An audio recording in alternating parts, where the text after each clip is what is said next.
Praise the Lord. ஆண்டவராக இயேசு கிறிஸ்து நாமத்திலே உங்களை வாழ்த்துகிறேன். கர்த்தருடைய பிரசன்னமும் இறக்க உங்களோடு இருப்பதாக.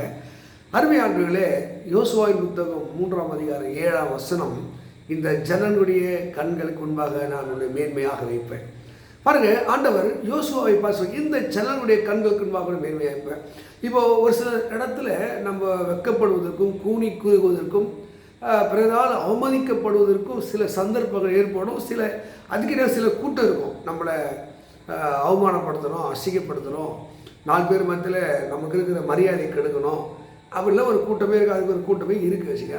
ஆனால் இந்த யோசுவாவுக்கு என்னென்னா, அவனுக்கு மனசில் ஒரு தாழ்வு மனப்பான்மை, ஒரு அச்சம். ஏன்னா இந்த மோசையே எதிர்த்து போராடின ஒரு கூட்டம், கொராயின் கூட்டம், அங்கே தத்தானின் கூட்டம், இவங்களுக்கு முன்னாடி நான் எப்படி ஊழியம் பண்ண போகிறேன், இவன் ஒரு யூதா கோத்திரத்தில் வந்தவன், அவங்க லேவி கோத்திரம், இது லீட் பண்ணுற லீடிங் பவர் அவனுக்குள்ளே வருது. ஆனாலும் ஒரு அச்சருக்கு ஆண்டவர் மோசே சொன்னது போல் யோசுவாவுக்கு சொல்கிறாரு, நான் மோசையோடுறது போல் உன்னோடு இருப்பேன், நீ பலம் கொண்டு திடமானதாயிரு, தைரியமான மனசு உள்ளவனாயிரு, நான் உன்னை விட்டு விலக மாட்டேன் அப்படின்னு சொன்ன தேவன் அப்படி கண்டினியூஸாக அவனை தைரியப்படுத்தி உற்சாகப்படுத்தி ஒரு சந்தர்ப்பத்தை அவர் ஏற்படுத்துகிறார். அருமையான, உங்களுக்கு ஒரு சந்தர்ப்பத்தை கர்த்தர் ஏற்படுத்துவார். எந்த ஜனங்களுடைய கண்களுக்கு முன்பாக நீங்கள் அவமானப்படுத்தப்பட்டீங்களோ, அற்பமாக எண்ணப்பட்டீங்களோ, அவர்கள் கண்களுக்கு முன்பாகவே கர்த்தர் உங்களை மேன்மையாக வைப்பார். உதாரணத்துக்கு தாவீதை எடுத்துக்கொள்ளுங்க. அவனுடைய பிறப்பில், அவருடைய குடும்பத்திலே அவனை மட்டமாக நினைக்கிறாங்க.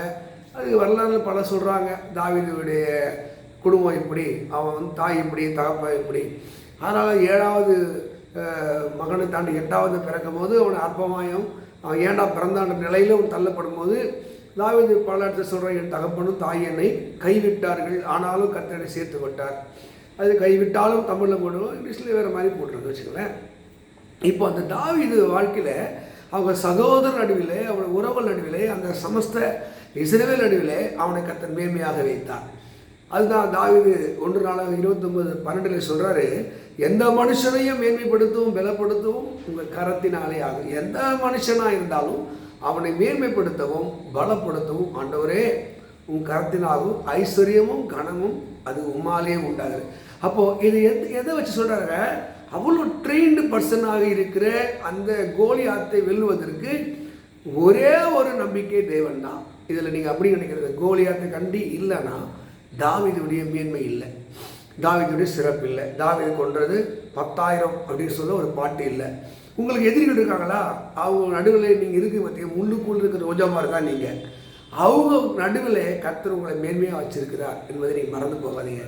இவங்க என்னை பரியாசம் பண்ணுறாங்க, என்னை கிண்டல் பண்ணுறாங்க, என்னை விரோதமாக முள்ள இருக்கிறாங்க, அதெல்லாம் நீங்கள் பார்க்காதீங்க. அவங்க யாரோ அவங்க நடுவிலே தெய்வம் உன்னை மேன்மையாக வைப்பார், சிறந்த ஒரு வாழ்வை உங்கள் வாழ்க்கையை தருவார்.